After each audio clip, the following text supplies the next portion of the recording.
Hi friends, welcome back to my channel. Aari work సింపుల్గా normal నీడిల్తో మనం ఎలా work చేసుకోవాలి ఈ వీడియోలో చూద్దాం.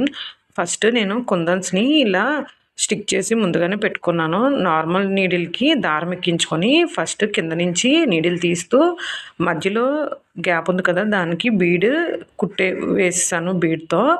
తర్వాత ట్యూబ్ టైపు మెటీరియల్ మనకు మార్కెట్లో అవైలబుల్గా ఉంటాయి. సో అది తీసుకొని వీడియోలో చూపిస్తున్నాను కదా, ఫస్ట్ స్మాల్ షుగర్ బీడ్ వేసుకొని తర్వాత ఆ ట్యూబ్ టైప్ మెటీరియల్ అనేది నేను అది స్టిక్ చేసి కిందకి నీడిల్ని గుచ్చితే మనకి అలాగా ఆ గ్యాప్ అలా కవర్ అవుతుంది అనమాట. ఒక ఫ్లవర్ షేప్ లాగా మొత్తం 4 సైడ్స్ నేను అలాగే స్టిచ్ వేసుకున్నాను. చాలా సింపుల్గా నీట్గా ఈ బూటీ వర్క్ అనేది నీట్గా ఉంటుంది. మీరు ట్రై చేయండి. మనకి మగ్గం వర్క్ నీడిల్ ఉండాలని ఏం లేదండి, ఆ నీడిలే ఉండాలని లేదు. నార్మల్ నీడిల్తో కూడా మనం ఇలాంటివి వర్క్లు అనేవి చేసుకోవచ్చు. నా ఛానల్లో నేను డైలీ పోస్ట్ చేస్తాను. నా ఛానల్ని సబ్స్క్రైబ్ చేసుకోండి. Thank you for watching.